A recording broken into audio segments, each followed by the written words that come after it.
Hello, everybody. Welcome to Go Global World, GGW Sharks. It's a 60-second event, and we didn't count those events that we've done in the Bay Area, in Austin, in person, and other places. So it's a lot of events we've done together. I think about 10,000 people have participated so far, and together we created so much noise in the industry. I'm really proud to see you guys succeeding.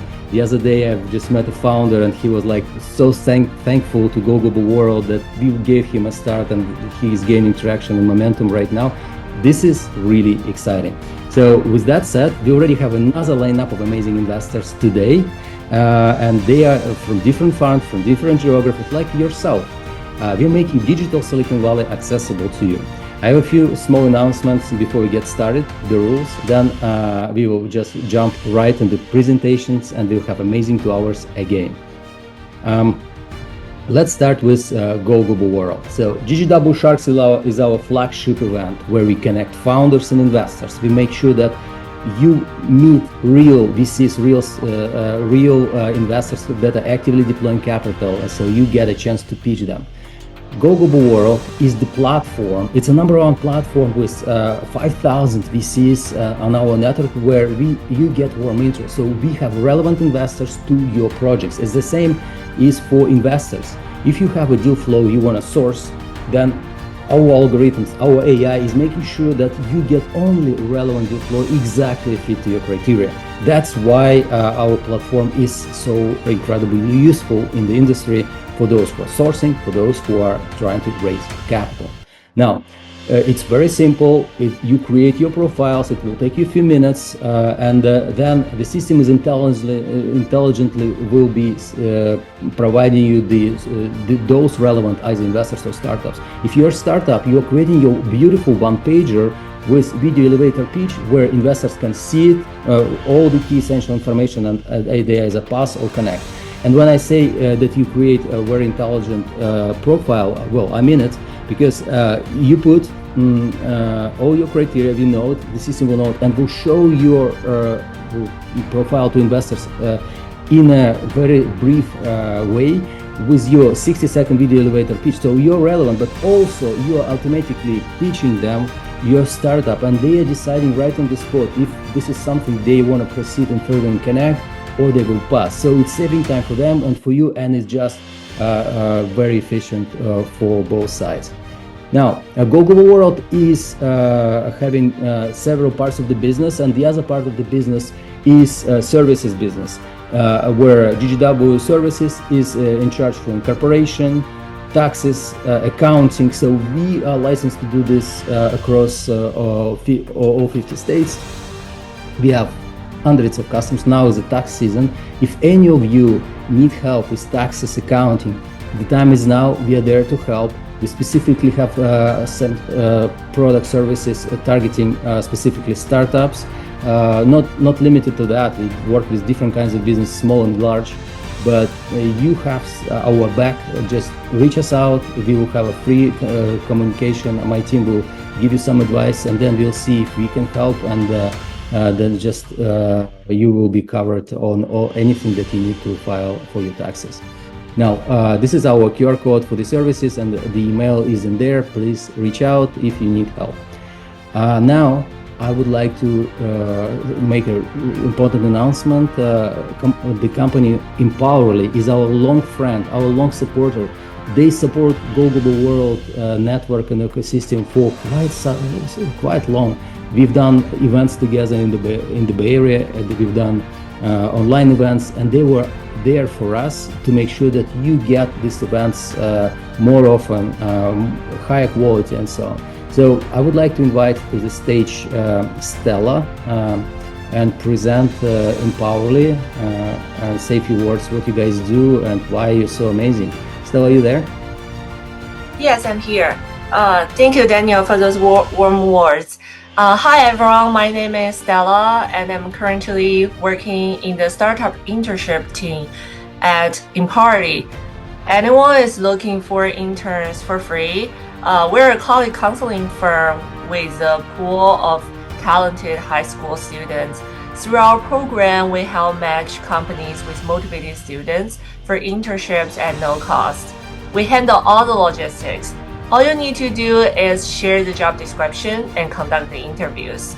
We've already matched thousands of students with over 300 companies, including lots of VC-backed startups. If you're interested in getting interns this summer or in the future, feel free to scan the QR code or link in the chat to sign up. Thank you. Always here to support the community for GGW. Thank you so much, Stella. We're so grateful for your support. Please share your contact information in there, in the chat. We also will provide it to the audience. I just want to emphasize that, guys, all startups are limited on resources, and this is like amazing opportunity to get free interns to support the business even further. Empowerly is doing a great job. And this is your probably best partner at early days, so then you can get to your stuff, to your market, to your customers faster with you, wherever you build. With that said, we're moving on. Thank you, Stella. Now, we have amazing panel of sharks. I'm gonna announce each one of them, and I will let them present themselves after that in more depth with their thesis, criteria, and whatever they want to share. GGW Sharks stands for bringing unique, amazing investors. And today we have Harshal Pathak, investor from Plug and Play, Ekaterina Evchenko, principal at BGV, Kevin Moore, general partner at Serac Ventures, Elena Gantvarg, principal at Flint Capital, and Pathak Bumpus, investor at CerraCap Impact VC. So this is exciting. I'm really excited what you're gonna pitch to them and what projects they would take, but we'll know more about them in a moment. Before that, I would like to say a few important things. The rules. Keep yourself muted all the time except for investors. Investors here, just anytime they speak, just this is your moment to listen to them, get their feedback. So try not to interrupt them. You may try to pitch them and disagree or whatever, but you have always limited time. Just be mindful. We will not give more time than we can. How we select companies. First, we'll pitch those who were selected through the application form, who applied in advance for the pitch and were invited via email. We want to make some structure order pre-selection, so you already got our invitation and you'll be pitching first. Then others on a first come first serve basis. So just raise your digital hand in here. There is a button like that, and we will give you priority based on the hands we receive. But the priority will be first to those startups who have revenue. We want to ensure that our investors are getting companies with traction, with results. So of course those companies get high priority here. Raise your hand to pitch. Basically, everyone who is willing to pitch, please put yourself, put your first and last name in Zoom, whatever account you have. It's not like whatever number or whatever name. It's like your real name, first and last name, and your company name. This is how we can locate. There's like a lot of people here, and if we don't locate you, you will not be able to pitch. So this is how we will make sure that you get a chance to pitch as well. Finally, respect time. You get 2-minute elevator pitch plus questions from investors. It's a 2 hours event maximum, and we'll have hard stop after 2 hours. Then we connect you with those investors who have selected you, and we'll do a warm introduction via email after the event. And also, just a small note, if you want this elevator pitch to be successful, keep it as a story, get to the point of what you do, why you're unique and your traction. And don't forget, we are also a networking event. In the chat, please support each other. There are more investors on our events than we see on the stage. So this is where you can help each other. And if you see someone is selling in the chats, please let us know. We will ask these people to leave, because this is a free environment for you where you can support and get supported. Now, finally, let's make some noise in the industry, like take screenshots, make some nice posts about us, tag Go Global World, the investors, the participants. This is our contacts, goglobal.world and info@goglobal.world. If you want to reach out to us, please do. My team will be happy to chat with you.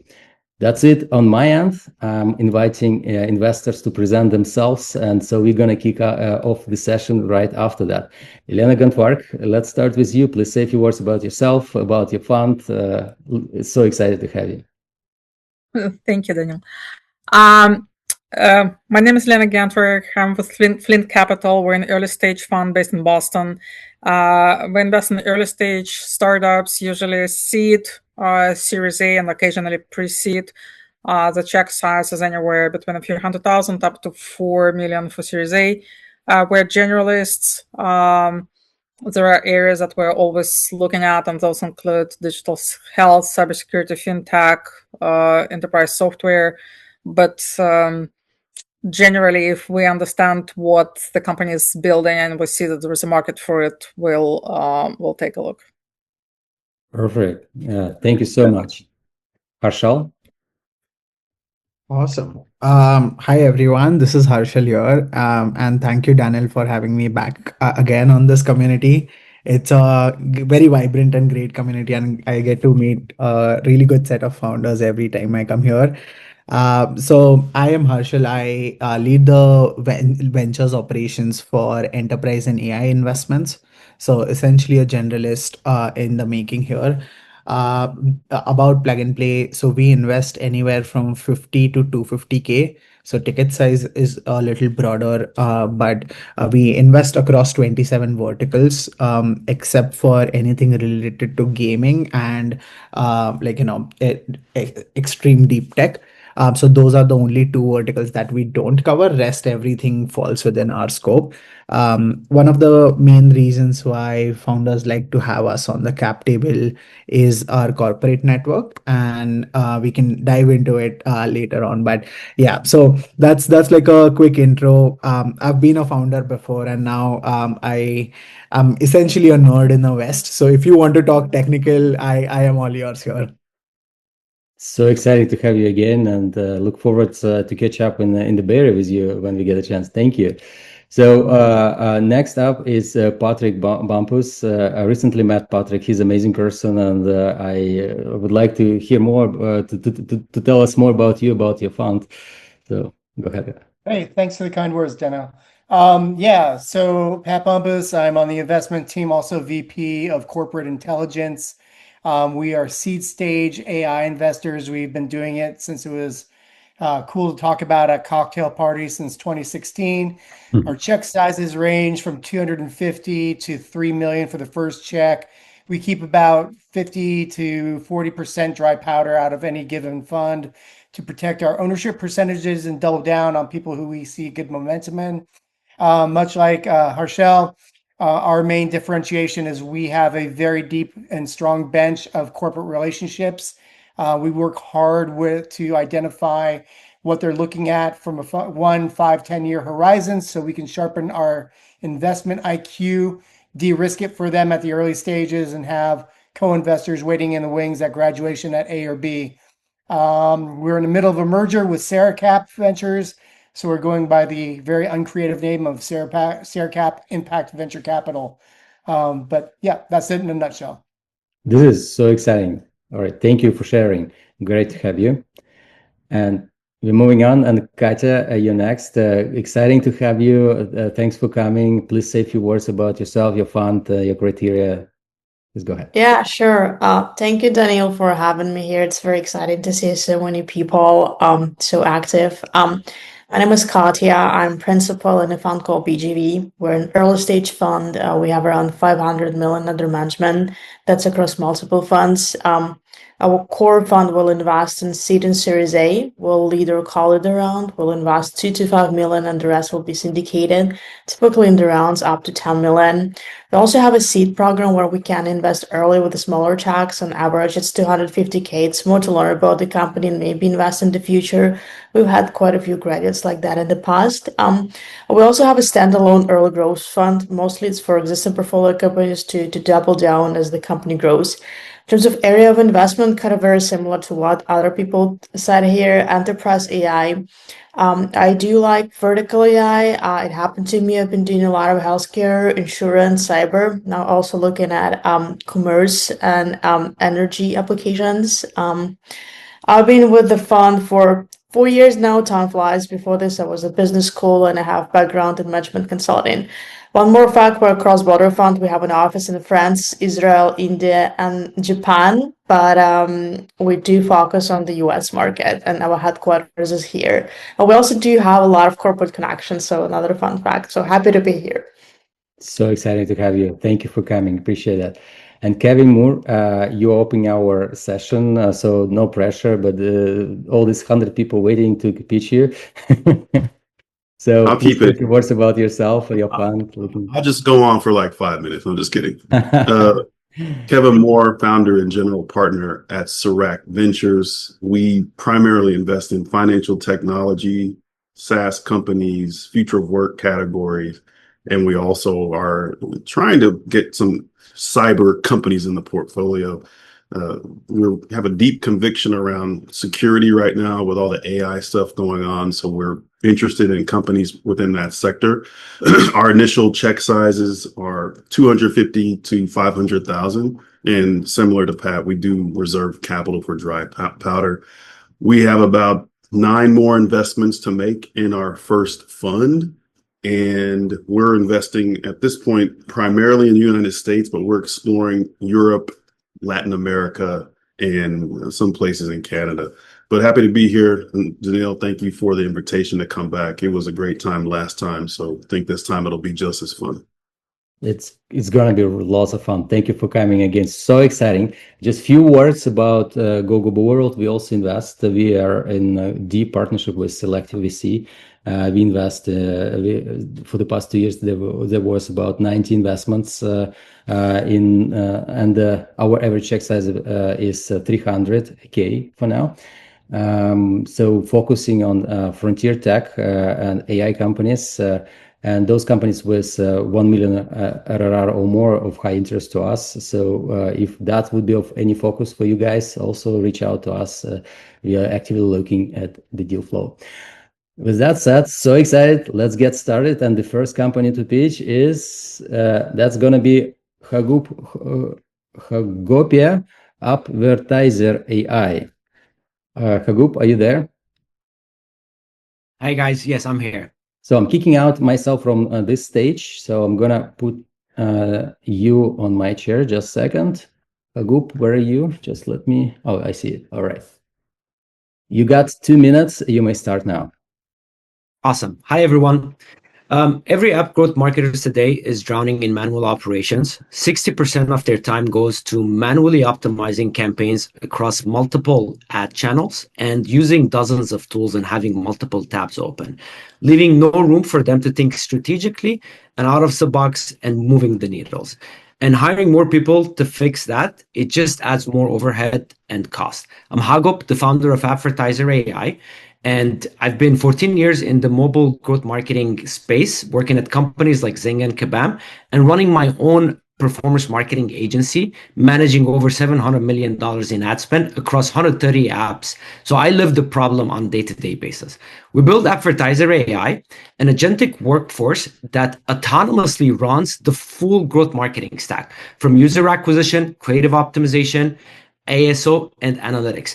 Think of it as expert employees working in sync seamlessly, making intelligent decisions, giving recommendation, and executing actions on behalf of the marketing around the clock without adding additional overhead.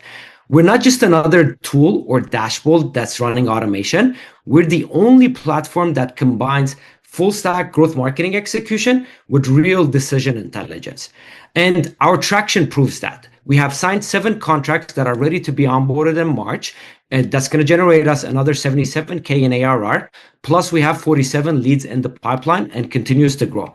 Our beta clients, they are seeing 30% improvement in their operational efficiency and 60% increase in their output. We're currently at 60K MRR and continue to grow. Our model is going to be a SaaS model where we're going to charge $500 per agent per month. And then it goes into tiers that depends on their usage. So that's connected to their ad spend. We're going after the mobile advertising market, which counts last year for about $80 billion. And in the first 3 years, we want to grab almost $2 billion of ad spend. We're raising $1 million to scale our product operations and go to market. We've got 200K soft commitments from Corners VC and angel investors and a few potential lead investors. If you want to back the team that knows app growth marketing, let's talk. All right, you passed time, but let you finish this. All right, dear investors, this is your first startup for today. Any questions? We will be interested to know if you're in or out. Who wants to start? So when you say you're charging per agent, can you elaborate on that? Because as you become more successful, the need for people in that department will start to go down. So are these agents that you're deploying, or what do you mean by that? Yeah, essentially the agents will become part of their team. So we'll provide them the platform, and then within the platform, they could select depending on their. So for instance, thinking of the growth marketing department operations, so you have the different substacks. So the user acquisition team will have the UA agent, the UA employee. And for that, it's its own pricing model, which is like the $500. And then on the ASO part, for example, the App Store optimization will have its own agent. So the ideal situation would be for us to have for marketers that want to look at the full stack operation and have all the agents available for them to try. Why we decided to go per agent? Because we've seen it through our agency that we've come up with requests where some people only need support on UA, whereas the other stuff, they've been handling it internally. So with that idea came up to having each agent on its own. All right. Any more questions? I've got one. Maybe just a quick comment in here. Well, thank you for the pitch. It's great. I think where I lacked a bit, just understanding more of the ICP, who are your ideal customers, and also on the pricing side, it feels like you're not building dashboards, but more like the execution or action layer. So I would encourage you to consider different pricing models, maybe for outcomes or something that make your model more scalable. Yeah, thank you. Appreciate the feedback. I just have a quick comment as well. So great pitch here. I kind of follow the trail of what Katya said here. So like, it's difficult to understand, like, who the exact ICP would be here. But one immediate question that comes to mind is, how do you handle the agent handoff? Because quite a lot of times agents, if they don't have enough context, they'll hallucinate and not follow the normal brand guidelines. And this is like the main problem I'm seeing in the marketing tech industry. So how are you dealing with that? Yeah, that's a very good question. Appreciate also the feedback. So we trained our model based on using synthetic data that we generate through Monte Carlo simulation. So essentially, it's like a closed multi-tenanted environment that's only for the client. And then what happens is that the client opens up their data. We feed it to the model. So the model trains on their behavior, and then the marketer goes in and set the targets. Once they do that, then the AI starts generating the recommendation for them to know exactly how to take the decisions and take actions. And for the ICP, we're going after the executioners, the ones that are in the day-to-day running the campaigns across user acquisition channels and other stacks of the marketing. And does your solution, will it be able to adjust ad spend based on performance, or just give recommendations? Correct. Yes. So it will have the two. So it will have the intelligent decision making, and it will, on top of it, give predictions if the action is taken. So for instance, it will be able to say, hey, if you take this action, we can expect these outcomes. And then if you click on apply, then the agent will go into the channel, let's say in Meta Ads, which is connected through their API, and take those actions, such as like adjusting the budgets. It will also be able to determine cross-channel orchestration, meaning that it will say, hey, I suggest removing the budget from Meta and allocating to Google because Google is doing better. And then if you approve, then the AI will automatically make this orchestration. Thank you. All right. If no more questions, the question to the Sharks, who is in, who is out? If you're in, we will connect you via email. It will be a warm introduction as a promise out to our founders. If you're out, please give your feedback. Why not? And when you say you're in, it may be for investment, for connecting with other investors, or maybe giving advice. And it's only if you really need them. So who would like? I mean, let's start with Kevin. I mean, I'll go. I go. Great presentation. We've looked at sort of the Mark Tech industry before. It's a bit too competitive for us. So I would say it's not a good fit for us, but doesn't mean you're on the right. I think you're on the right track though. All right. Thank you, Kevin. One shark is out. Let's go next. Elena. Not too. Yeah, we don't really invest in EdTech. All right. Thank you. Two sharks are out. Let's see what we've got three left. Harshal. Yeah, I think it's slightly on an earlier scale for where we operate with our enterprises. So I think I'll be out for that reason. But good efforts here. Thank you. Pat? I'm going to be out because we have a conflict of interest, but I'd be happy to make an introduction to another company where there may be synergies to help boost your offering. All right. So we consider this as one shark is into for potential intro to others. All right. Congrats. So Patrick will do this introduction. Thank you. Katya? Well, God, so much pressure putting you on the spot. I like the pitch. I have a lot of questions to Martak. I think this is very competitive, but I really like the effort and the thoughtfulness. So I'm willing to chat with you and take it from there. Are you willing to chat? So okay. It's Perfect. Thank you so much, Pat. I appreciate that. So two sharks are in. Congrats, group. So this is your feedback. Please share your contacts in the chat and your GGW profile. That's more even important. With that said, we're moving on. And the next person to present is Andy Swindler from Kogo. Andy, you there? Hello. Let me locate you. Just a second. So many hands raised. Wow. Andy. Are you, do you have your camera on? Oh, I do. Hold on one second. There. All right, let me go back. Sorry about that. So Aaron, Andy. Sometimes it's so difficult to find people. Just I found it. Okay. So you got 2 minutes. You may start now. Do you know that rare peaceful moment with a hot cup of tea in your favorite magazine? Then bam, the door slams and we hear swearing. Our partner just got home to find the tea bag staining the countertop. Forget, hi honey, I'm home. It's, what the hell is this? We go back and forth, and before we know it, we're stuck in the same argument from 2 months ago. It feels like a wall of ice between us, but we ignore it until our next therapy appointment. It doesn't have to be like this. I'm Andy Swindler, co-founder of Kogo, where couples go from conflict to connection. Our app reveals what's beneath the surface so you can focus on what matters most together.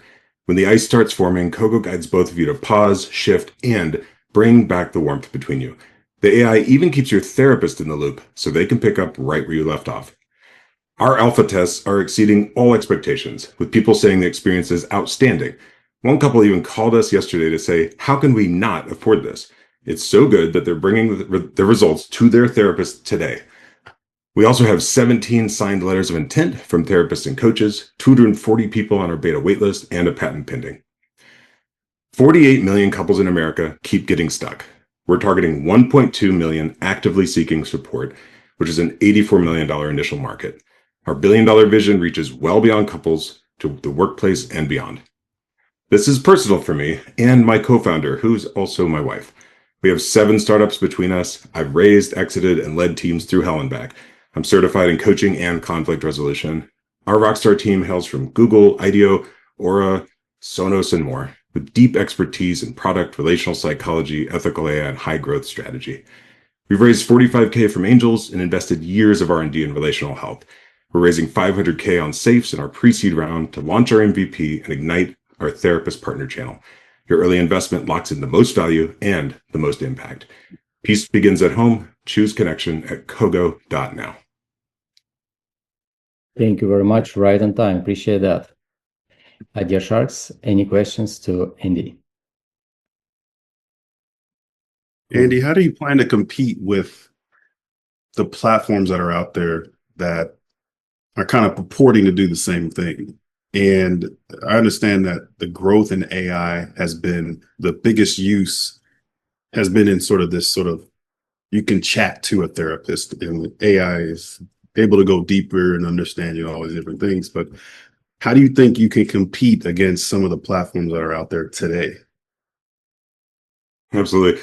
So it breaks down into three basic categories. There's therapy apps, there's couples apps, and there's just general AI like ChatGPT. The therapy apps, for the most part, are trying to replace therapists, and we are complementing therapy. So we believe that the future is AI plus human equals better, not replacing. And the couples apps are just starting to introduce AI, but they are very cumbersome. Usually it's a 20 questions kind of array, dashboards, all kinds of things. Our approach is very simple because it's what we call crisis ready UX, designed for that moment of tension. And with general AI, we're saying ours is already working better, even in alpha stage, and the way we've tuned it. And B, that there's a lack of trust.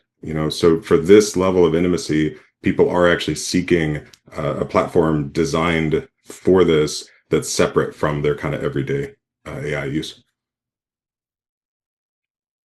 Yeah, I guess a follow-up question would be like, how would you define better? Is it there's an increase in people staying married longer, or it's like, how do you define that? That would be the long-term goal. And, according to the Gottmans, you stay married, you actually live 48 years longer. So that's why we actually consider this a life or death situation that we're working on.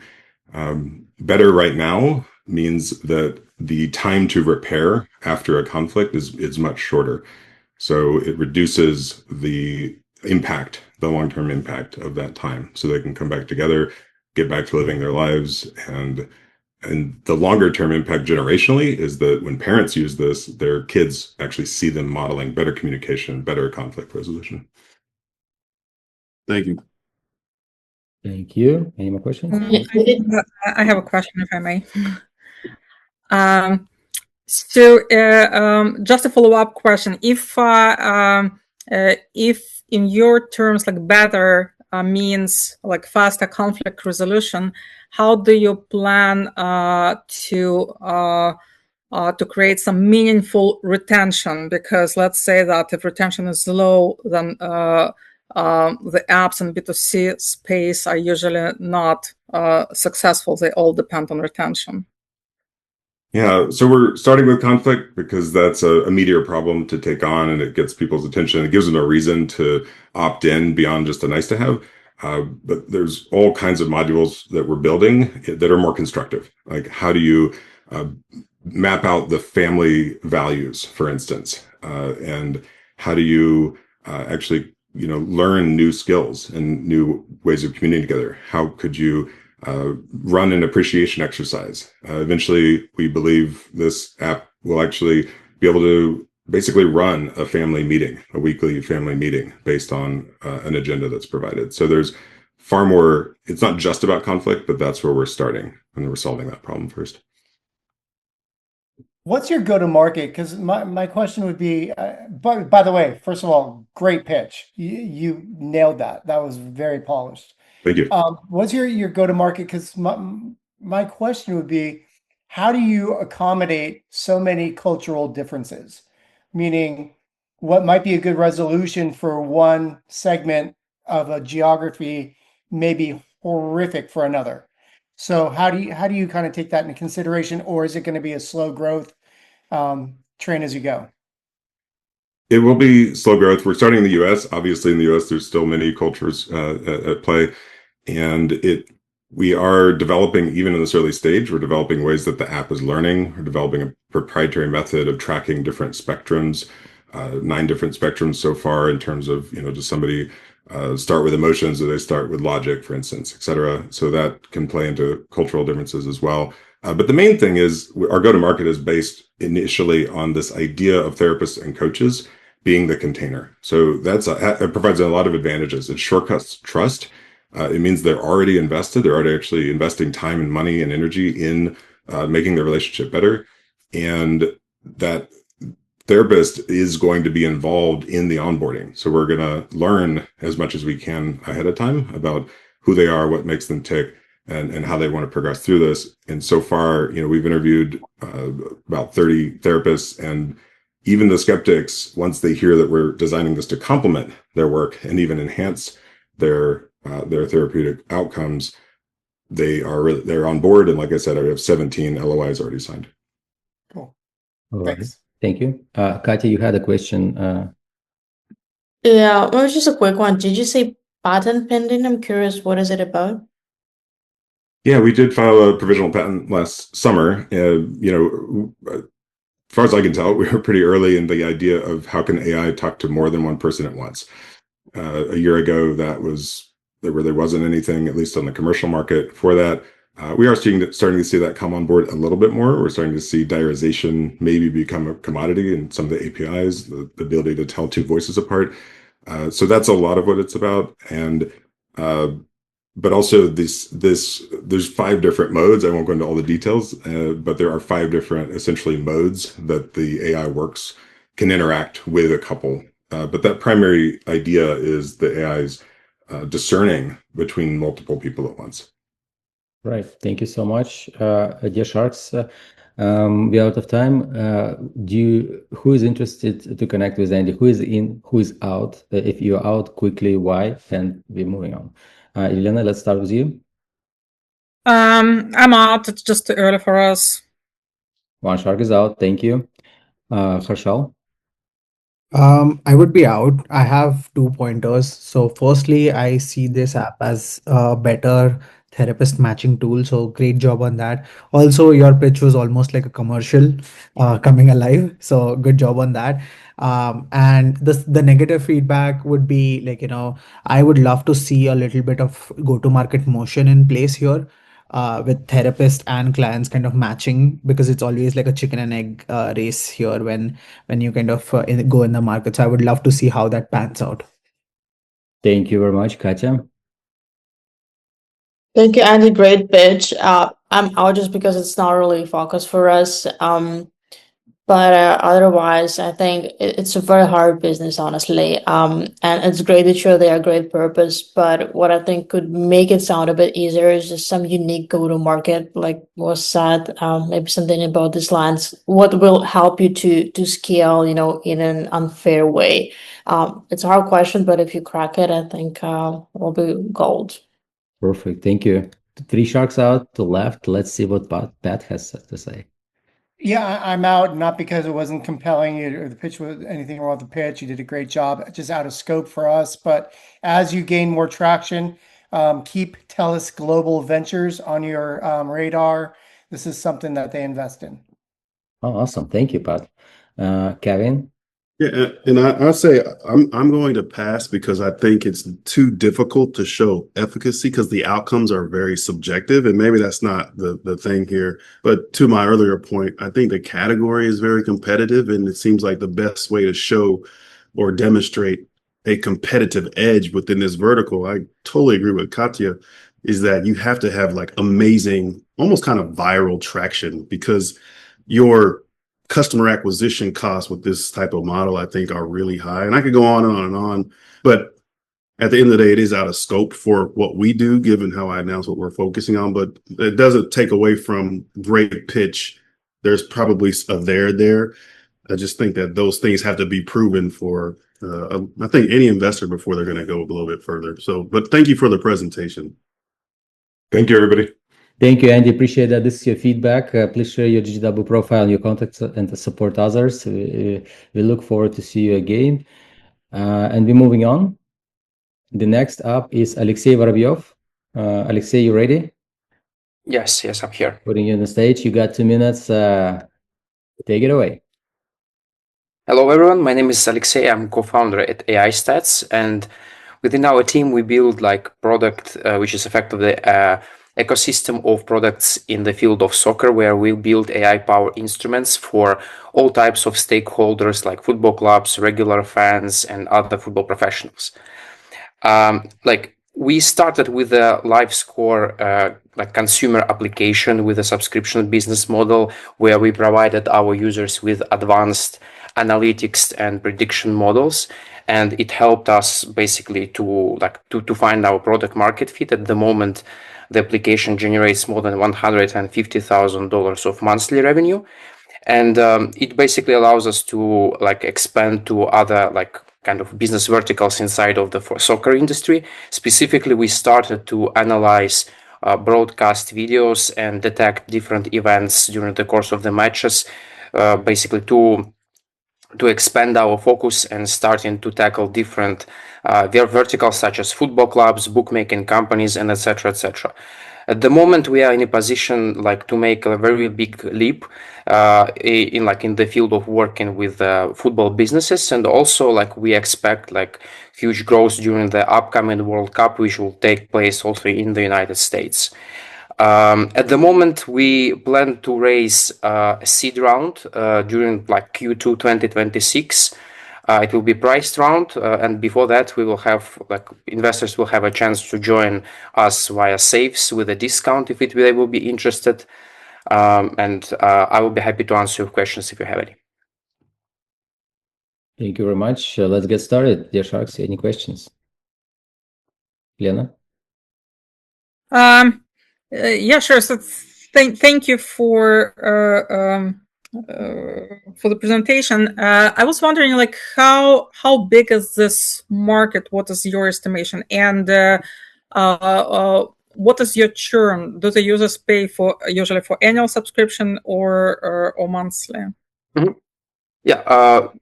Talking about the market, it's a long story which I intentionally decided not to put on pitch, but the TAM is pretty great, I would say. If we just take, for example, the subscription market, in sport tech, it's already exceeded $1 billion and keeps growing, just because the whole market of subscription apps is growing and sport is just growing double digit every year. If we talk about the market for providing data, advanced analytics and metrics to football clubs and to bookmakers companies, it's billions of dollars. For example, top tier clubs, they pay hundreds of thousands of dollars yearly for the type of solutions that we plan to deliver. And if you talk, for example, about sportsbook companies and managing trading systems, they usually pay part of their income share. And basically calculating this part of a share is just kind of hundreds of millions of dollars yearly. The biggest companies on this market, they are multi-billion public companies. Alexei, can you start your answers because there are probably more questions. But yeah, sure. So yeah, it's pretty it has pretty high capacity, to an extent. Right, and about the business model, it's subscription based, freemium.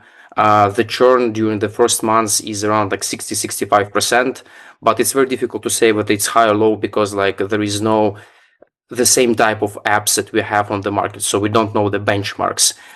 It is important to mention that our retention has improved 2 times during the course of 2025. We plan to do the same during 2026. Thank you. Any more questions? We could probably have one or two more. Okay. Is your data real time? And have you considered licensing to predictive markets and to DraftKings and to companies like that?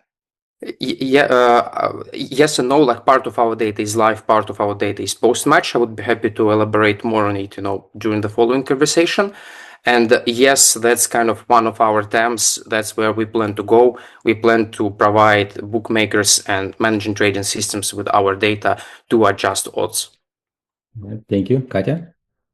Is there any reason to target both B2C and B2B markets? Is there a real flywheel over there, or is there more context behind this? Yeah, the context is simple. We started as a B2C startup, and then during the process, we just realized that we cannot rely on third-party data anymore, and we decided to develop our own first-party data solution. That's how we started to analyze broadcast video with computer vision frameworks. So it's just genuine genesis of our business.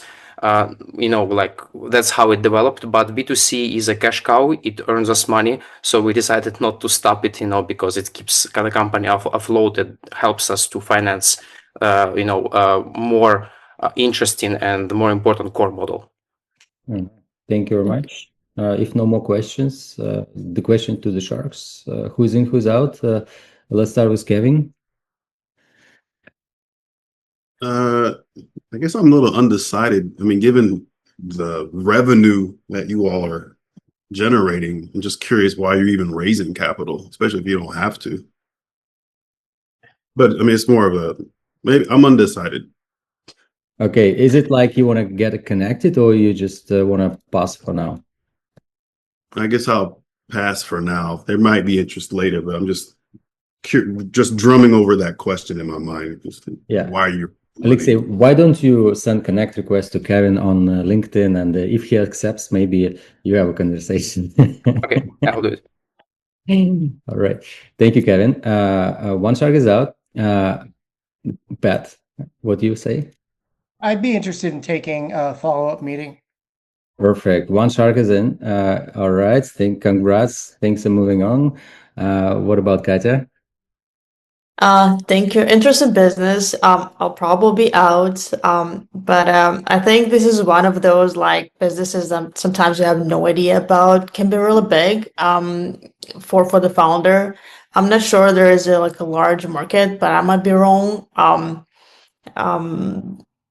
Worth kind of understanding more the economics of it. I don't like the dual B2C and B2B approach. I get why you do it now, but I think it has an impact on the focus of the company. But great stuff, can be a great business for the founders. Thank you, Katya. All right. So, two Sharks are out, one in. Harshal? I think unfortunately I'll have to pass on this one just because it's out of our thesis of where we invest, but you have good traction going for yourself. I would love to see how the B2B side pans out, and once it's on a slightly developed stage, would love to connect later on in your company cycle here. So yeah. All right. Three Sharks are out. Appreciate that, Harshal. And Elena? I'm out as well. I appreciate the traction. You're doing great. Congrats on that. It is a very competitive space, and I'm not convinced about the potential here. Okay. Alexei, this is your feedback. Please share your GGW profile, support others. Great job. And congrats with one investor interested to connect. Thanks, guys. Thank you. Next up is Ezra. Ezra, I can see you. So you ready? Yes, I am. All right. Fantastic. So you got 2 minutes. Take it away. Hi, I'm Ezra. I'm the founder of Highrise. This is my second AI startup, but today it's about Highrise. At Highrise, we turn messy documents into structured data that AI and SaaS systems can actually depend on. Currently, everybody's racing to develop or add co-pilots or agentic AI into their workflows. But the biggest hidden failure mode is still documents. So when resumes or invoices or contracts, when they're inconsistent, they drift, and when the data is wrong, everything downstream the workflow breaks. So today, this gets solved with parsers, but parsers aren't meeting the need. And what the actual need is outputs that match a schema your system can actually depend on, plus the operational layer to keep it stable as documents change. And that is exactly what we built. One API, any document format, schema faithful, structured data out on the other side with 95% accuracy, and built for teams where document reliability directly impacts retention and revenue. And the proof is we have 0 churn since we started. We have 65 customers, including Jobcase and Neuralink, and no one has left. We have $1.1 million in ARR and 500 million documents processed. Once we're in production, replacing us means re-risking the entire workflow, and that's why our customers stay. We started with mid-stage SaaS platforms in HR and finance, where documents are the core of the workflow, and then we expanded the stack from extraction to structure to validation. Currently, we're raising $2.5 to $3 million. We already have some commitments in, and our target is to hit $17 million ARR in 18 months to set us up for a Series A with multi-verticals. Wow, what a target. Oh, no, I wasn't. Oh. Yeah, you're right on time. Perfect. Thank you. Dear investor, interesting project. Another one. So any questions? Who wants to start it? Let's start. Kevin? I was saying, can you describe your technology? Yeah, so we perform in the infrastructure layer of SaaS platforms today, and it's an API-based product. You send your documents to us as a SaaS platform. We give you outputs, structured outputs. So these are, with parsers, they're JSON outputs. We also have JSON outputs, but our outputs are validated. So we check, when you have an invoice, a parser just reads what it is in that document and gives you JSON output, so computer language, and we validate that data. So we check if the number you have to pay is inconsistent with what you paid and in the time frame. This is just one of the many examples that we can do with documents. We can also connect documents together. So one of our customers is a healthcare platform. So patient has an insurance policy, an invoice, and their blood results. We can connect all of these documents under one idea, and then you start to become the document extraction tool for agentic AI, because then you can develop AI models that can do things that you don't need people to interfere with. Yeah. Ezra, thank you so much. If you can shorten your answer so we can ask you more questions in this very limited time. Anyone else? Katya, would like you to go next? I'm curious, do you see any pattern in the use cases? I heard invoices, some healthcare docs. Could you elaborate on where do you see your customers are using your platform? So we focused in early stages on HR, and HR is a multi-step. Recruitment, for example, is a multi-step process. We have a lot of HR platforms that want to automate that whole workflow, decrease the usage of human recruiters. So we have a lot of HR companies who love to use our model, but also finance. Finance is huge, and healthcare. These are the three main industries that we see. I know that supply chain can be a big one, but we haven't, drilled down that path, right? I have a quick question here. So how is the deployment? Because from like what I hear, you like upload it to cloud. Do you have the ability to directly run it locally for different companies just for like security and privacy purposes? That's something that comes to mind immediately. Yeah, sure.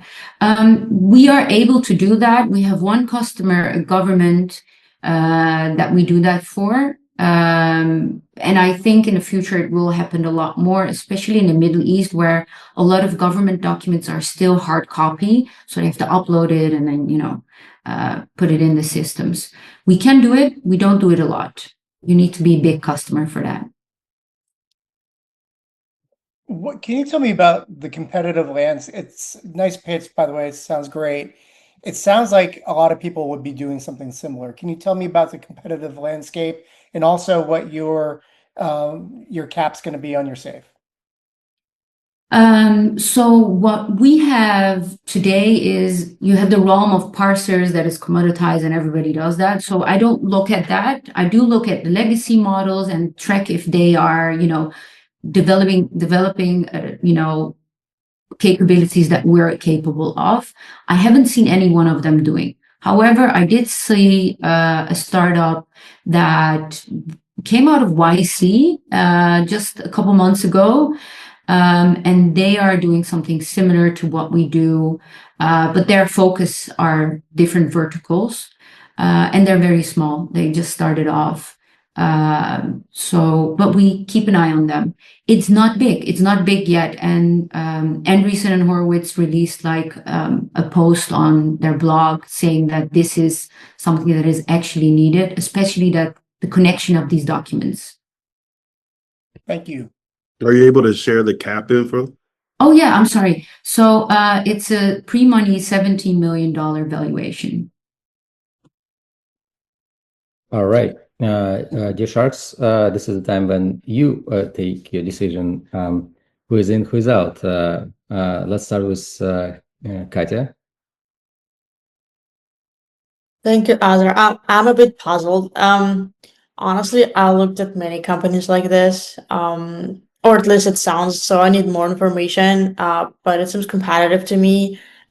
It's easy to get first customers. It's hard to scale in the space, and I think the recipe to scale is to focus more on particular use cases, or more recently to build like an action layer on top of it. So now you're extracting information, then what you do with that.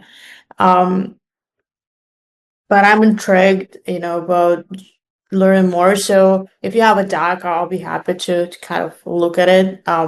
Probably would be hard to invest, but I can see if I can help you with kind of advice or anything else. So can we Yes, love that. as an in? So we connecting you, Katya? All right. Congrats as well. Yeah, I'm the same way. I've seen a few of these, but I'm happy to look at the deck and see if it's. 2 Sharks are in. What about Harshal?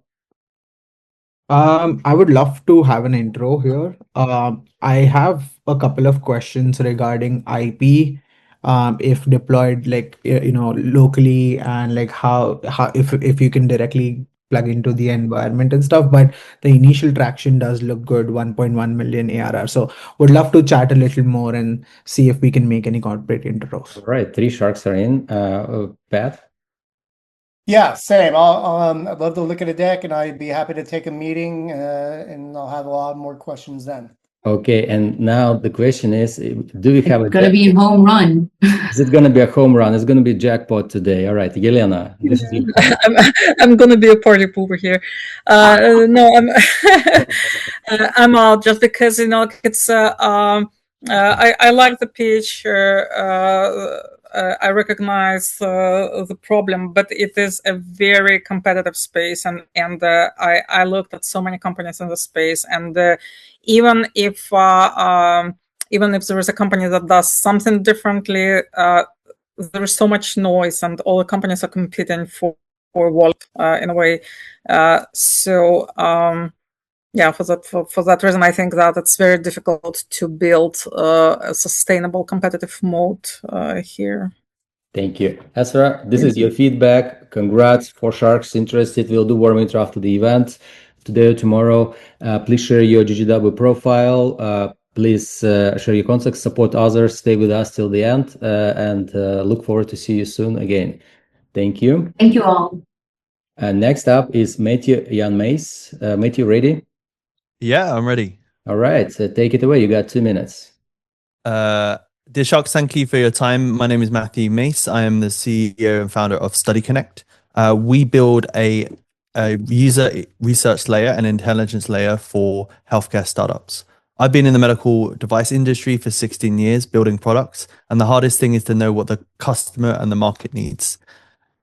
Most clients now, most life science companies do not go speak to customers in systematic ways, mainly due to access, considerable cost to run a research project, and just generally believing that it's out of scope. But we know this leads to failures being entrepreneurs ourselves.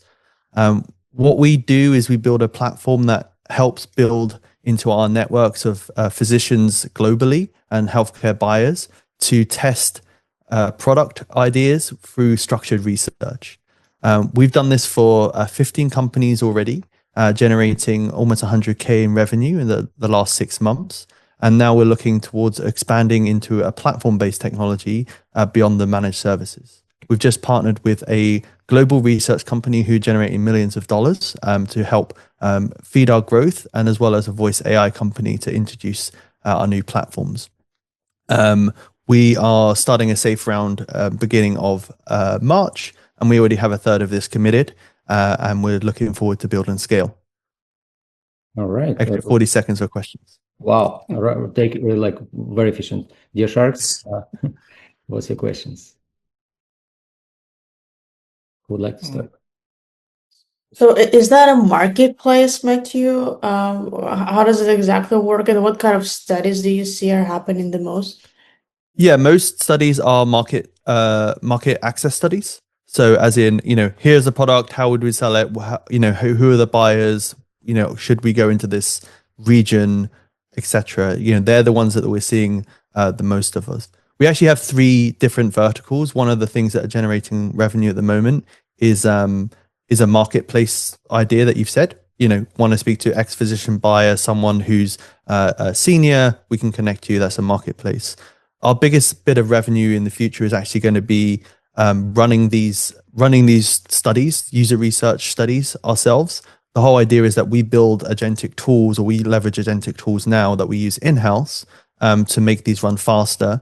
And then the idea is to platformize that, so that would be to offer a self-service model in the future. So we'd see marketplace plus a platform with the self-service plus white glove services, which would generate significant revenue, which is similar to the company that we're partner with. They focus on design companies, and we'll focus on healthcare companies.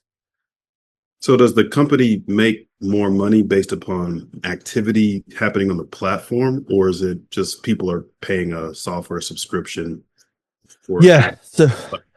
So we would make lots of passive revenue for people using the platform in a self-service model, which is significant, multi-million dollars worth of revenue, as well as from the marketplace. We know that marketplaces work, but they're a bit sort of 2005.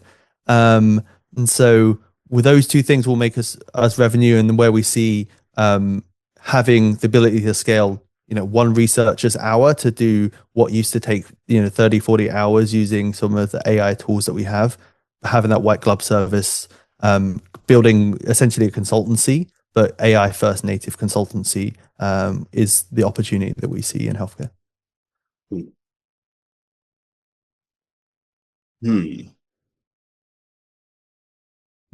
What was the revenue again, Matthew? So in the last 6 months, well, we've only been trading for 6 months, but yeah, we've generated just short of 100K. All right. What are you projecting for 2026? If you can even. We're quite aggressively saying that we're going to get to 3 million in contracts by the mid part of the year. All right. Thank you very much. Let's move on. If no more questions, let's ask the Sharks who's in, who's out. Let's start with Pat. I'm going to pass out. I would need to see a little bit more traction at this point, but somebody who keeps blasting the comments here actually had before you get too far down the road, you may want to consider your name, because it does sound like an education product. So this might be a good time to rebrand before you get too far down the path. Okay, thank you. Not the first time. Harshal? I think this is slightly early. I have one point that comes to mind. Firstly, Pat, good find there. Like Study Connect immediately makes me think this is an education tech startup.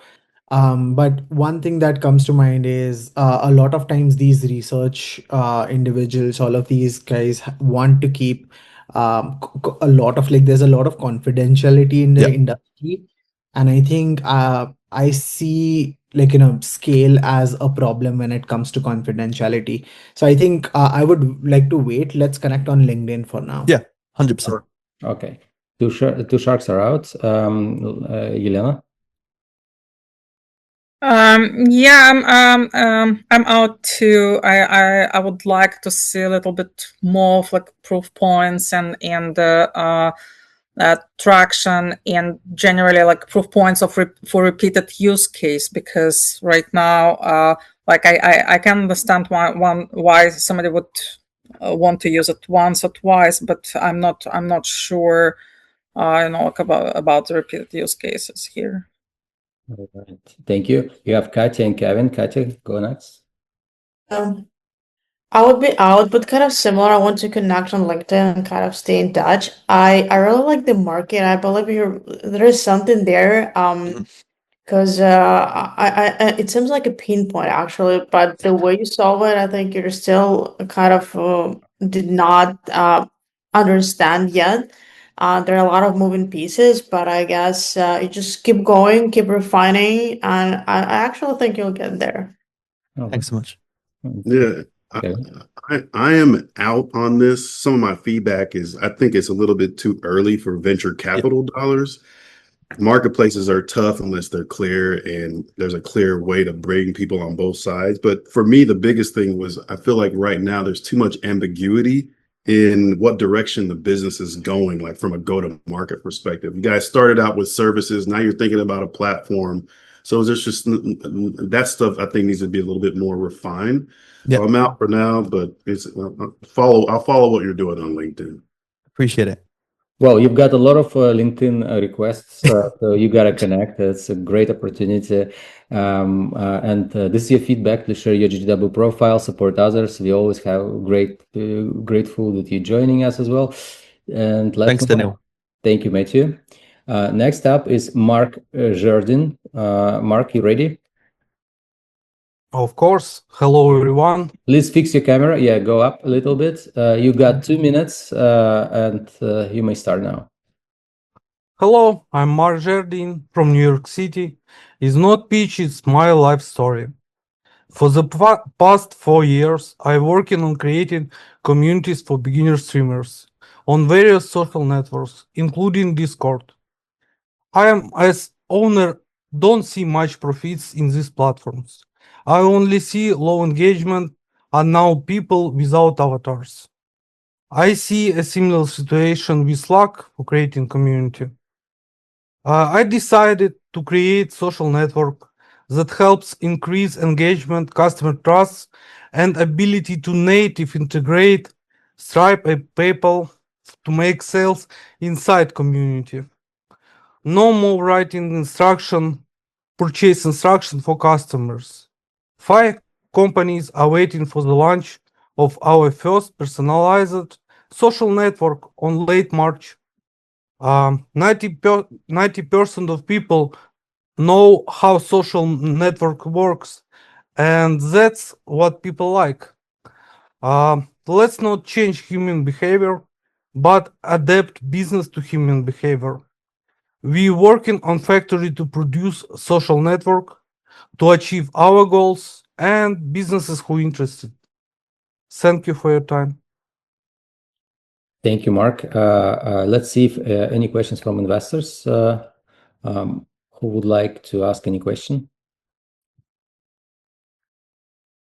So, Mark, I'm not clear. It's not clear what the actual business model is. Yeah, it's new business model. We are creating dashboard for businesses and leader of opinion for creating social network and communicate with AI for creating social network, but it's not vibe coding. It's something another. All right. And yes, I think I see low engagement in fake community. Okay, Mark, just shorten your answers. Just make sure, I want to make sure that if any investors have more questions, just to clarify what you said, because you were very general on many things, and it's important I'm sorry. like to clarify. Pat, you had a question? I'm not sure if it was addressed or not, but you're creating a new social network or a way to monetize communities within existing social networks? Because if that's it, I mean, Patreon already does that, and there's a million other ways. We provide for business social networks, personalized social networks. If you wanted to be owner of your social network, it's possible. Okay. All right. Thank you. Thank you. All right. I guess no more questions from the Sharks, if any. All right. Who's in, who's out? You may be very short. If you guys, is any one of you interested in connecting with Mark? Mark, some feedback. I think there's a lot to do here on the business model, so I'm out. But keep working on it. Okay. All right. And the guess. Thanks, Mark. Yeah, I'm out, but there are a lot of moving pieces. Social network, streaming also, if I understood correctly. So maybe just a bit sharpening your pitch and focusing it one thing at a time. Would help. Would help, and it's anyway. It's very early. I guess you're just kind of still figuring out and talking to your potential customers. But yeah, just keep going. All right. That's anyone else? Okay. I'm out, but hey, it takes a lot of courage to get up here and do this. So please keep at it. You're just going to have to clarify really what you're doing a lot more, because I don't think any of us really grasped what you're trying to do. And social media has been just tapped out, and it's the negative connotation surrounding social media is going to be a big hurdle for you to get over if you lead with that. Okay. Mark, this is your feedback. So please share your GGW profile, your contacts, support others, and keep mastering your pitch. And you get a lot of support from Global World community on that. Thank you for your feedback. Okay. Well, thank you. We're moving on. Next up is Dmitry Kruglyak. Dmitry, you there? I'm here. All right. Let me look. Did you turn on your camera? I don't see you. I did turn it on. Is there a problem? Go. All right. You got 2 minutes. Take it away. Meet Market Whiffs. We are a gamified social intelligence platform solving the biggest problem in real estate. What is a home really worth? Real estate market is very confusing for most people. Most valuation methods contradict each other and waste people's time and money. Our solution is a social valuation engine that productizes and gamifies trust.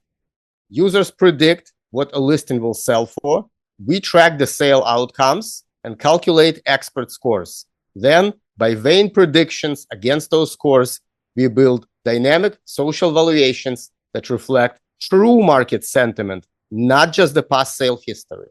The value to the user is making smarter decisions in real estate market with much greater confidence. Our business model is offering this sentiment data to clients buying or selling real estate. Client can work with any agent they like, and we act as a co-broker, taking 30% of the commission. Our incentives are aligned with our broker partners. We get paid when they do. We are rewiring how $70 billion in annual real estate commissions are allocated. We are protected by 3 interlocking modes: proprietary data, social community, and the legal framework. But the most important defense is our perfect founder market fit. I'm a software engineer turned real estate broker, and my co-founders had an 8-figure exit with consumer mobile apps. Currently, we are raising our pre-launch angel tranche right now. If you act now, you'll be co-investing with strategic industry partners, and we'll get immediate markup once the app is out and we complete our full pre-seed. Talk to me if this sounds interesting. All right. Let's see if any interest from investors. The only thing that we have VCs here, so just to be clear.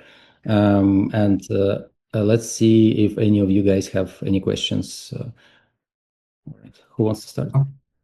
Dimitri, I had a quick question here. So I would love to know what your initial product is, because a community-based product usually takes time, like billions to get scores and like get a certain weights for them as well. And even if it's like pricing based, for everyone to pitch in, it takes billions of users or like even hundreds of millions to actually kind of cover all those areas. So what is your initial product that you're starting with? Great question. So initial product is very simple. Imagine an app like Redfin. So we are broker, we get a listing from the MLS. And the main call to action on every active listing, how much do you think it will sell for? For real estate agents, it's a way to build their reputation right now. For consumers, it's a way to see what others are thinking. And the social calls to action everywhere. What you think, import your contacts and ask them what they think, figure out which of your contacts are real estate agents. So there is already a social network in real estate market that exists. It just hasn't been surfaced. We are doing this from a position of being brokerage, having all the data. And when I talk about the community, part of our onboarding, we have chat rooms by interest, by neighborhoods, by brokerage offices. So community comes naturally to supplement the core app of price prediction. Right. How does it differ than what Zillow's doing? Zillow has nothing social. And here, let me ask you, is there a history of a single static portal, just a brochure where put the data online and get people to look at it, turn themselves into a social platform? There is none. And there is a counterexample of Google trying to build Google Plus and failing miserably. So Zillow is a static website putting up the listings. We are building a social engagement around the listings and creating a social engagement, balancing it correctly. This is not impossible to graft onto an existing big platform. We are building this from scratch. We are fostering a community, and we are focused. We are focused hyper local. We are launching in Silicon Valley. We have a lot of people who are gonna be using this right out of the gate. But Dimitri, the way that most homes are sold, as far as priced, they look at comparable sales in the immediate area, and normally that supersedes what anybody thinks. It's just like, what are people willing to pay? Are you saying that the social network would supersede that and be like, well, wait a minute, everyone else is saying it should be this. Who does this help? I'm sorry, but I'm gonna have to disagree with you completely. Homes, the comps, the past sales is just a starting point, and then people start adjusting, right? This comp is this type of home, but this home needs a new roof. This home has more space. This home has a little bit better position neighborhood. So a lot of what goes into actual valuation, to how the deals get done, is a lot of subjective human element inputs, which are currently not represented at all. And all these automated valuations, they are usually wrong, right? That's a very, very simple way to summarize it. As a practice in real estate broker, I constantly have to explain to clients how they are wrong on specific examples. Right. The goal of this app and the way it serves people who are actually in the market is taking this human element and productizing this through a social application. Dmitry, thank you. Thank you so much. Dear Sharks, dear investors, please let me know who's interested to connect, who's in, who's out. So just if anyone is interested, just shout out. I mean, I would say that it's a pass for me because I think it's too early. There, to Harshal's point, there's a ton of data points. Like you have to build up that network in order to get the data that you need to justify that this is the way people want to do this. So that's where I stand for right now. All right. Anyone else? If anyone interested, so.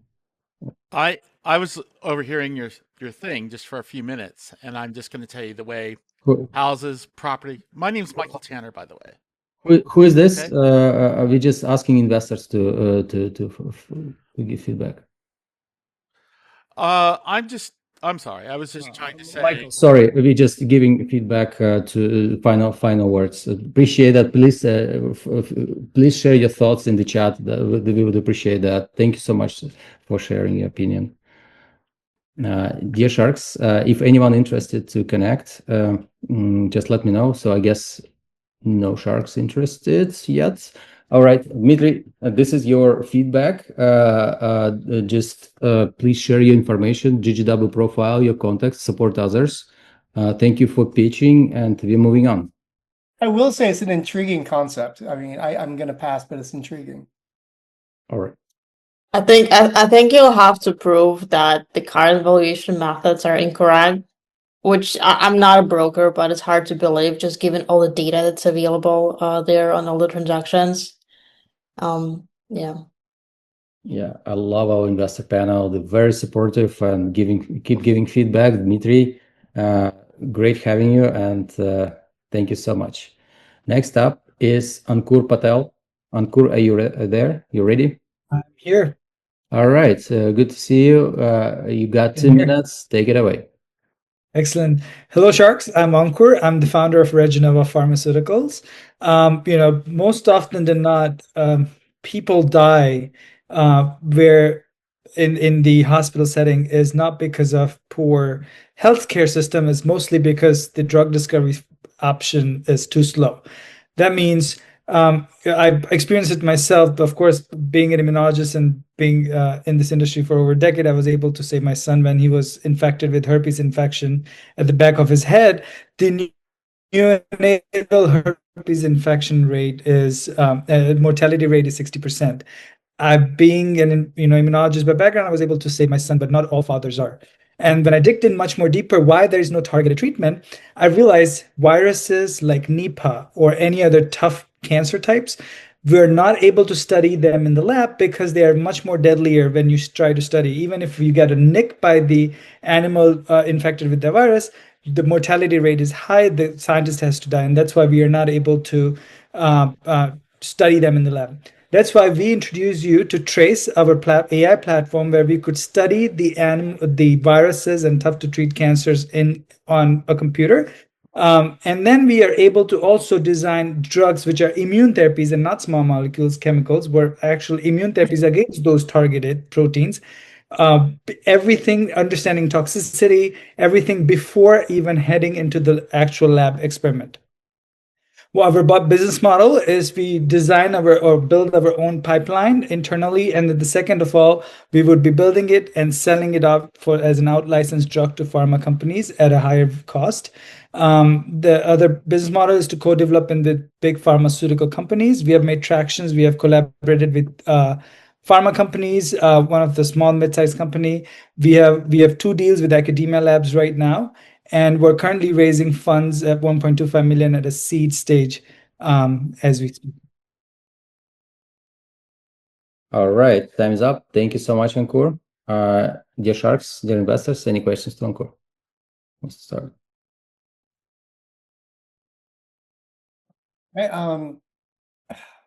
Good pitch and great cause. Every other podcast I listen to about AI seems to be about people aiming it at this very problem. How are you going to be differentiated from the tens of thousands of other people running at this similar? Love it. Yeah, I love that question, Pat. Thank you. So we're different in 3 ways. First, most of these AI and drug discovery companies are working on small molecules that are chemical-based drugs. This has been already proven in the market. In silico, NVIDIA, you name it, most of these AI drug discovery companies are small molecule. We're large molecule. That means we work with immune therapies like monoclonal antibodies, gene therapies, and nanobodies. Second of all, our data set, which we was mentioning about the toxicity prediction in animals and humans, we actually have an IP right on our data set, which means, of course, anyone else could tweak it in the future and could do it, but that leads to the third point where actually my expertise comes in and my skill sets are the key here, which is non-negotiable with any other pharma company, or not pharma company, but any other founders would have. I've been in this industry for over a decade. And my advisory panel together in my team were over 200 years of experience altogether. So 3 points, very easy to summarize in this short time frame. Oh. But we could catch up later on that. Thank you. Ankur, I understand what you're trying to do, and it is a big problem. The idea that we can use technology to make this faster and safer is fantastic. I do think that what you have right now is a general idea, and it might be worth partnering with a pharmaceutical company to demonstrate efficacy of your idea. Because raising capital for this is going to take a lot of capital and someone who's in this space. It's not Serac Ventures, but I see where you're going. I still feel like it's a little bit too early, and there's a lot to figure out with how to bring this to market. So I'm out, but keep working on it. Thanks, Kevin. Yeah, and I think you brought a really good point. We actually, because of that reason, we actually collaborated with another mid-sized biotech company, and we saw a feasibility in there. We are actually taking that drug in the humanoid organoid trials already now. So we recently got the data. Yeah. So yeah, but yeah, you're 100% right. Yeah. Thank you so much, Ankur. Dear Sharks, probably we have time for one more question. Anyone? Who is interested to connect with Ankur? Who is in, who is out? Pat? I'm out with a suggestion to get in touch with Johnson & Johnson Innovation Incubator and Accelerators. They're stationed all over the globe. Allison Ryan is somebody you can reach out to. It's not gonna be winner take all, it's gonna be winner take some, so keep at it. Okay. Thank you. Thank you. Elena, you wanted to say something? No, not really. I'm I'm out, but not because I really like the pitch and I know this problem. But it just there is a lot of we don't invest in biotech because just there are many pieces that we don't understand. And, so we typically it's not our typical investment. We don't know the space well enough. But I appreciate the pitch. Yeah. Yeah. Thank you. I think I'm out, but I think this is a very novel idea. I like the story where you're with your son and how that works. But I just think I want to see the phase 1, phase 2, phase 3 clinical trials being accelerated. I do see a chance or a scope in the future if you may be able to do that. But for now, I think it's super generalist. I would love to see a little more details on this. But for now, I'm out. Thank you. Our Sharks are out. And Katya, just quickly. Okay, cool. Yeah, I'm out. We don't invest in biotech, but sounds interesting. And probably my general advice, I think you will burn a lot of cycles by pitching to investors who are not biotech investors. I think it's just out of, our understanding. We can be curious, but in the bottom line, you also little traction. So my advice is just to find people who can talk the same language with you, biotech investors or maybe pharmaceutical companies. I think you'll see far more traction there. Perfect. Thank you. Thank you so much. Ankur, talk to Alex from our team. He may suggest to you some specifically biotech investors. Perfect. I think I'm in touch with him already, but yeah. Perfect. So share your GGW profile and support others. Great having you. We are changing a little bit of the rules for the rest of the session. We have 6 more startups to pitch, just to ensure that they get time to pitch. Maybe we have 1 or 2 questions from investors, most critical ones. If you feel like you believe that this is the question they need to ask, please do. And if you can say right away, you're in, you're out. I'm not limiting you. If you feel like you want to speak more, please do. But if we can just allocate a little less time. And for founders, please make sure that you have precise, short answers. So others, like everyone who we promised to pitch, get a chance to pitch. Next up is Zoltan Pop. Zoltan, you ready? Yes, thank you very much. All right. Hi, everyone. 2 minutes. Okay. At EV Analytica, we make electric driving as easy as gas.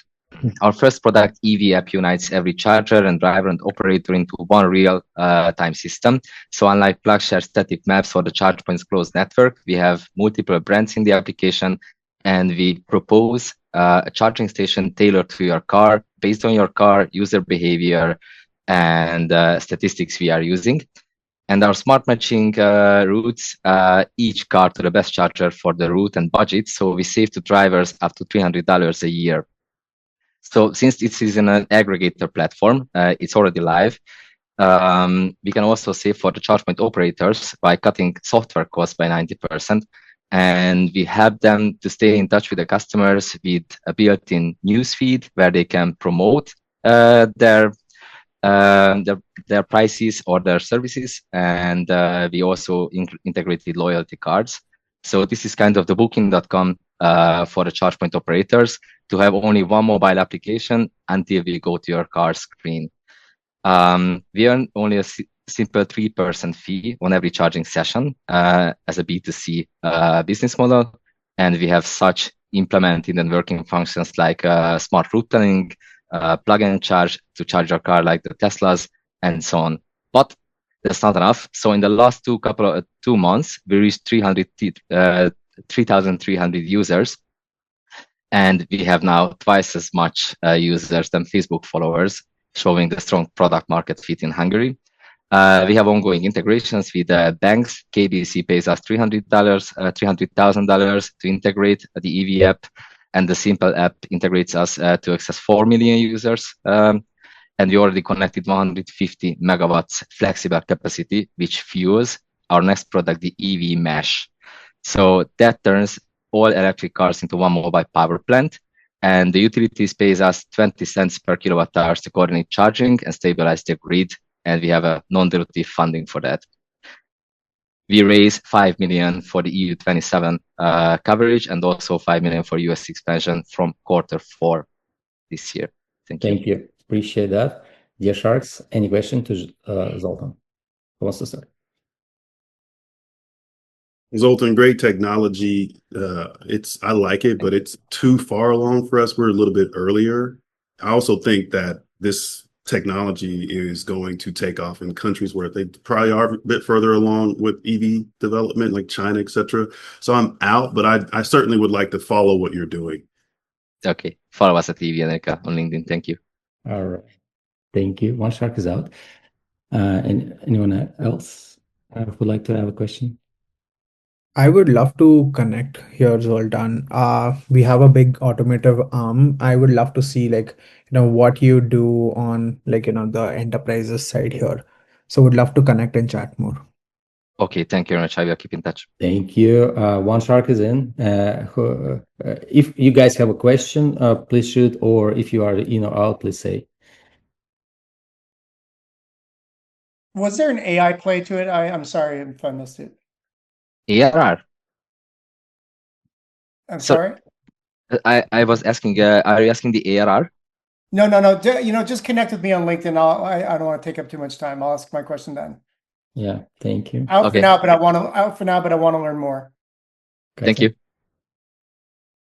Thank you, Zoltan. I would be just out of scope. I think kind of great app, but might be really hard to scale. And I would also think about the market size. I think it's large, but it's just going from a country to country.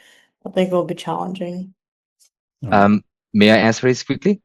We have a new shortly, yeah, please. Yeah, we have a new tax regulation from 27, so we will cover the whole 27 European countries from next year, because we are just slow this year because of the old tax regulations for energy providing or energy trading. From next year on, it's a free open market for us. It's OSS, one-stop shop taxation. Thank you. And Elena, you're out or in? Yeah, I'm out. It's totally outside of our focus areas. Thank you.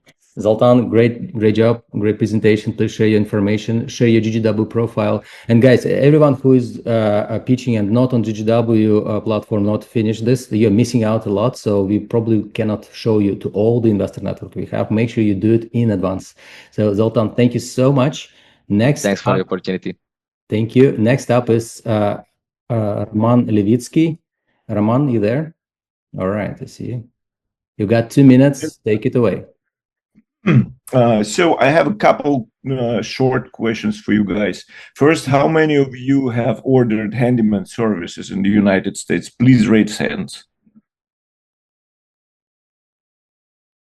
Okay, how many of you was 100% satisfied the result? Okay, great, you feel the pain. So we can jump to my presentation.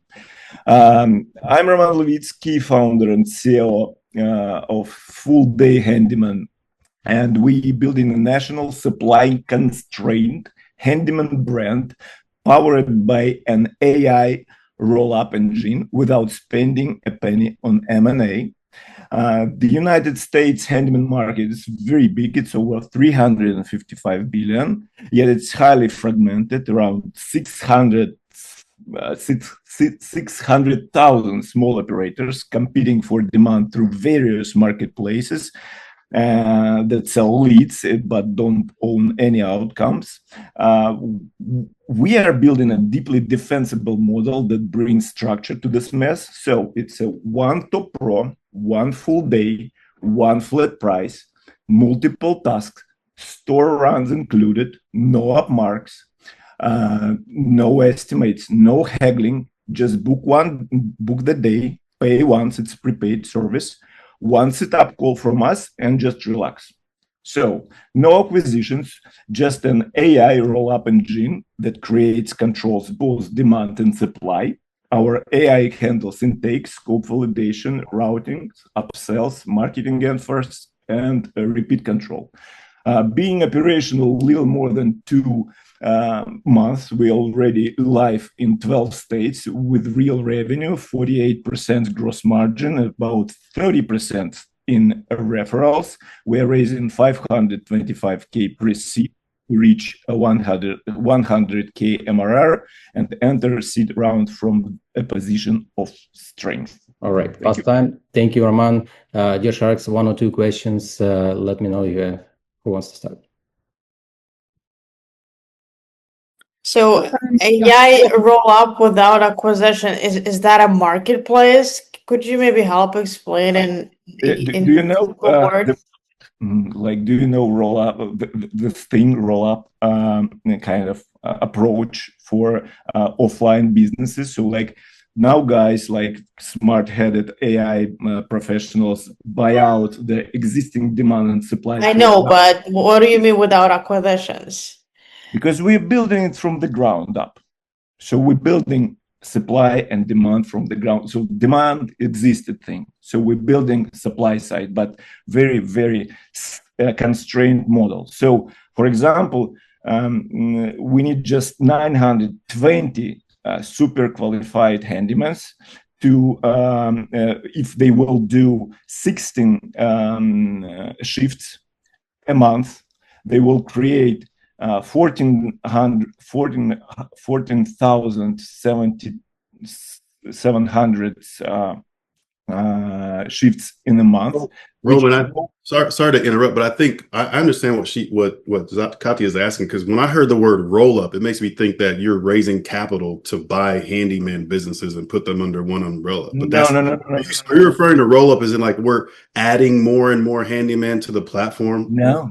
Like it's supply constraint. So like, for example, to reach $173 million in annual revenue, we need just 900 super cool, super professional handymen.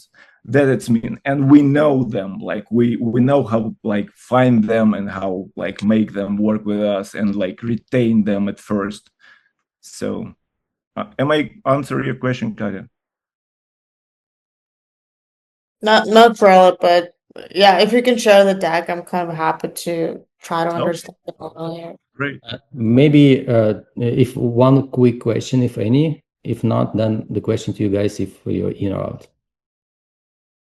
I just didn't quite understand how it's supposed to work. So somebody's paying the price, but very often when a handyman comes in, like they find some problems that were unforeseen, the price changes. What is your like real differentiation from TaskRabbit? And another question is, since you're taking a cut, like also many handyman on TaskRabbit, they have their own relationship with people that they come to. You know, if somebody really likes them, then there is a direct contact, and then the platform is no longer needed. So how do you? What are your thoughts about that? Yeah. Okay. Like at first, handyman retention is one question, and like the second question, we are not a marketplace. We are not franchisee. We are not like something else. We are more about a society of pros, where we deliver to the pros already prepaid work. So marketplaces, they sell the leads. We don't sell the leads. We sell the thing, and we take all responsibility for quality of this work because we working just with vetted professionals. So like all marketplaces sell leads, and they sell one lead to multiple guys, and everybody hate this model. One who win. Okay. Yeah. Just we gotta move on. We have more people to pitch. I think everyone got the idea. Please share your information here in the chat and maybe clarify further question in text in the chat. Dear Sharks, who is interested to connect with Roman? Who is in? Any one of you in? Everyone is out. Okay. Just not a fit for me, out of thesis. Okay. Roman, this is your feedback. Please share your information and we're moving on. Thank you so much. We're excited to have you every time you participate. So next up is those who we promised to pitch. Boris, go for it. You got 2 minutes and we'll have very short questions. Thank you. I think everybody tired, so I'll be trying to be short. We're a neurotech company. We specialize in neurofeedback, biofeedback, indication of stress, anxiety, PTSD, ADD, HDD, sleep disorder. Commercial stage, 10 plus product on the market, thousands of users. The business model is software development kit that we are providing to another developers and a white labeling. Expanding this year to AI, we are doing cross-species pollination, not only humans, but pets as well. And we'll be expanding to a medical field. Self-funded, profitable, we'll be expanding this year. Right. Thank you. Very, very fast. Appreciate that. The investors, any questions to Boris? I didn't catch technology. I would love to know what the product is. Yeah, we have a 10 plus product on the market. It's different hardware and software.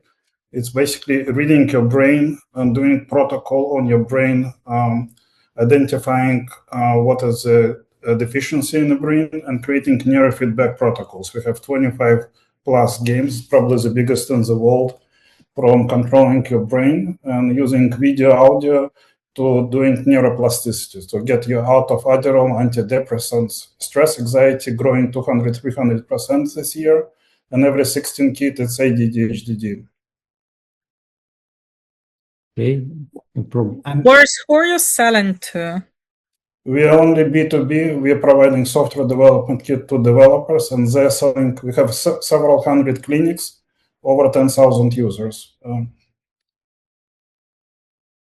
Does this be using EEG sensors to get the information? Yeah, we have different EEGs from a single channel, 4-channel, 8-channel, 21-channel EEGs. We have also EMGs, HRV, and heart rate variability. So different sensors that we manufacture. We have fully vertically integrated company from design to manufacture to fulfillment. 46 countries currently. Does this require FDA approval?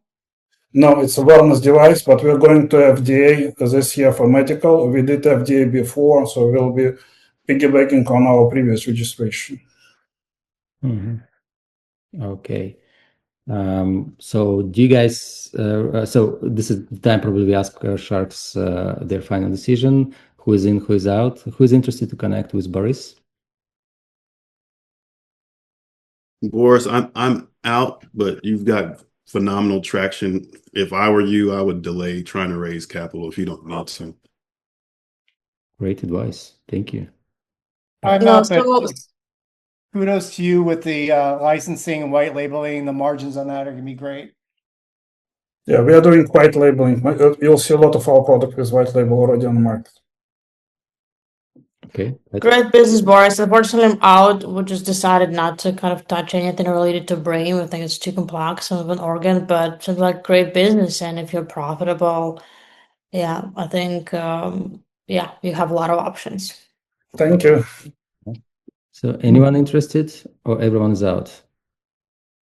I would be interested to connect. I think I have many questions and we don't have the time for it. So feel free to connect. Yeah. All right. Well, one Shark is in. Congrats. And Harshal, you What want was to the say? name of the company? Just It's a BrainBit, BRAI, like Fitbit, brainbit.com. thank you. Oh, great analogy. All right. Harshal, you want to say something? No, I'll be out as well, but I see good scope with this product and I see good Thank you. streams coming in as well. So, Boris, this is your feedback. Share your GGW profile, your Thank you. contacts, support others. So we have like 4 minutes left. Do you guys have time to maybe be late for 5 minutes or you have hard stop? I just want to give one startup a chance to pitch and then we close with your feedback. Just asking investors. All good? You sure? All right. Just wanted to approve it with you. So then one final startup for today is John Ozdoruk from Disalta. John, you ready? Yes, I'm ready. Okay, located you. Go for it. You got 2 minutes. Let me start. So this is John from Disalta, and I have been an engineer for a long time. But unlike majority, I switched from being a developer to being a marketer. And as a marketer, I joined NVIDIA's GPU computing group early last decade, and I was responsible for early adoption of GPU computing at that time. Ran lots of programs like GPU Test Drive and witnessed the adoption of GPUs then. It was pre-AI. And then after years, I decided to leave NVIDIA to join the startup world. And my wife is still unhappy about that decision, but I joined startups to grow them. Mostly I joined Series A and grow them to Series C or D. And I was a happy CMO, Chief Marketing Officer, until I met my co-founder, who is a serial entrepreneur with a couple of exits, but he lost his last company because he couldn't obtain a certification, compliance certification called SOC 2, SOC 2. And because he was charged $50,000 and supposed to wait 6 months from the compliance mafia, and he didn't have that much of money or runway, so he shut down the company. When we look at the market, we saw that there are lots of startups are getting victimized by not getting compliance. They lose deals, they lose investment opportunities. And in this case, my co-founder's case, they lost the company because compliance is not startup friendly. So we created a brand new AI agent last year to specifically help startups to obtain popular frameworks like SOC 2, ISO, HIPAA, all these things. And it's extremely fast, very affordable, and very quick and easy to use. And when I say fast, rather than 6 months, we give SOC 2 in just 7 days. 7 days versus 6 months. So far, we are bootstrapped, but we acquired 16 paying customers. Our CAC is $0. Most of our customers came from our partnerships, like we partner with incubators like Alchemist, Techstars, among others. And we are planning to raise our first ever round of $3 million. Thank you. Right on time. Thank you very much. Dear Sharks, 1 or 2 questions before, and the final will be your in or out. John, this is a very competitive market. I'm curious, how do you differentiate? So yeah, there are other companies in the market. There's a big one called Vanta and Drata, but they are enterprise focused. Like they do in 3 to 4 months than what we do, and they still charge so much money. We only focus companies 50 or less employees, so we try to dominate the startup world where there are 300,000 startups going to be formed, and at least 40% of them need at least one compliance solution. So nobody can so far beat us in terms of time, speed, ease of use, and cost. We never lost a deal to any of the competition so far. All right. Any more questions? I have one question. So we have invested in a similar company way back in our portfolio, but quicker time to SOC 2 usually means like, lighter audit, which is not really favorable. So how are you kind of ensuring your audits are essentially like, airtight? So we partner with like 10 or so partners, and they're all accredited partners. And then SOC 2 is a standard. Like think about passport, right? You can it takes you 2 months to get a passport or like 1 day. We just give you the exact standard, and none of our customers so far failed from the audits, and we partner with auditors, so it never became a problem. We just accelerate the process. Like 2 days, we collect all the evidence, and our auditors like our system, so they accelerate giving the audit process because end-to-end, it takes easy. It doesn't have any low issues. Like in old times, it will be taking us days to go from San Francisco to New York. Now it takes 5 hours. So we are just accelerating using the latest innovation. If we were launched like 5 years ago, we couldn't be that fast, but because we use the latest RAGs, LLMs, vector databases, that's the reason we do that at speed up. All right. Any more questions? Probably last question, if any. Okay. Dear Sharks, final decision for today. Who's in, who's out to connect with John? Who's in? John, send me the deck. I'll take a look. Okay. So is that Here? Yeah, both sign a deck. okay? Katya and Kevin are in, so 2 Sharks are in. We'll connect via email, and we have 3 left. Anyone interested? Or are you guys out? Elena, Harshal, Pat. Harshal, you out? Yeah, I'll be out because we have a conflict with our current point. Makes sense. Elena? Send me a deck. I'll take a look. Yeah. Okay. 3 Sharks are in, and Pat, you're in, out? I'm out on this one, unfortunately. That sounds interesting. Well, John, 3 Sharks are in. Congrats. This is your feedback. Share your GGW profile. We're moving on, and we are closing the session. Let me just mark on my records just to ensure that we don't lose this information. Okay, so we will connect you with all 3 investors. Fantastic. So thank you so much. I'm putting back myself to the stage. We are closing GGW Sharks. Wow, this was really intense and was fantastic. I really appreciate the investor that you guys allowed us to delay this a little bit. So before we close the session, one last thing to ask is a group photo. We like doing this for social media. So just raise your hand like that. I'll take a screenshot and just look at the camera. If you're ready, 3, 2, 1. Just a second. Perfect. So I've got a few screenshots and we'll share this on social media as our final moments of GGW Sharks 62. With that said, closing the session, is important to hear your feedback, what you have on your heart and mind, just to give you final words of wisdom to entrepreneurs. And let's start with Kevin, and we just go one by one.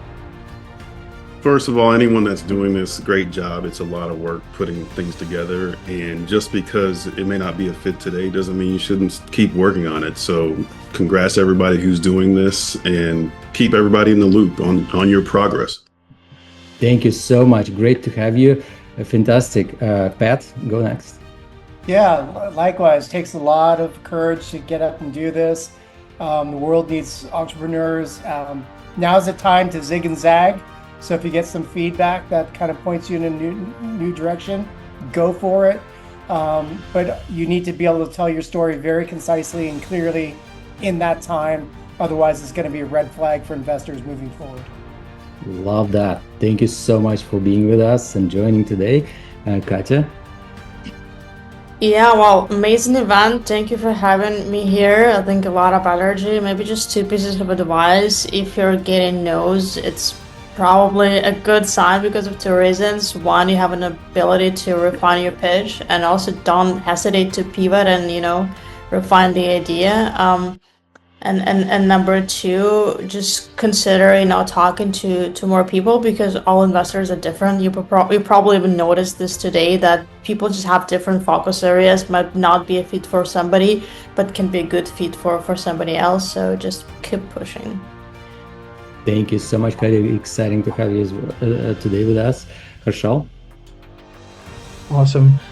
Thank you so much for all the entrepreneurs. I know it takes a lot of hard work to even decide to be a founder in the first place, and you guys are here, so it's already a good step forward. A couple of things that I would like to say is definitely kind of have a certain area of focus right now.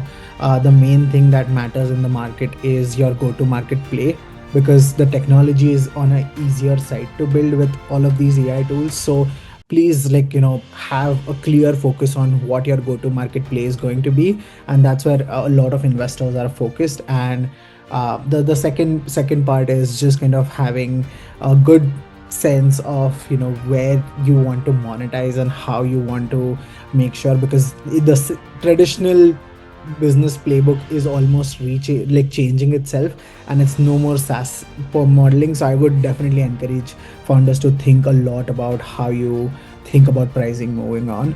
But yeah, great job everyone today, and thank you, Daniel. Harshal. So exciting to have you with us again. And Elena, you're closing our global session. No pressure, as always. Yeah, I'll try to be brief. I think, first of all, great presentations. And I would like to say to every company that didn't get matched today with an investor, just please remember that we like VCs, we all have stories to share of the companies that we passed on investing and then had many regrets, like a few years later. So I definitely hope that you just remember that you can be one of this kind of stories that we'll be thinking of back in a couple of years, and keep working on your ideas. All right. I think, guys, we nailed it. Thank you so much, Elena. Thank you, dear investors. We've got 12 matches today with investors, just in 2 hours, 12 matches. And this interest will follow after the event today or tomorrow. This is so amazing. Now, support us on social media. Every time we post something, especially the events, this helps us increase visibility, so we don't have to pay Google and Facebook for advertising, and make these events continuously free for everyone who is joining Go Global World. Join the platform. If you need help with taxes and accounting, just talk to my team. We're there to help. And dear investors, you are making a difference by giving feedback. Today was amazing. It was so much love, so much support to entrepreneurs. We appreciate that a lot. And our entrepreneurs community really love that so much. So we are grateful for your time, and stay with us. And we look forward to seeing everyone soon. Take care, and look forward to see you all in San Francisco. Goodbye, guys. Thank you, Daniel. Thank you. Bye. Bye. Thank you. Thank you.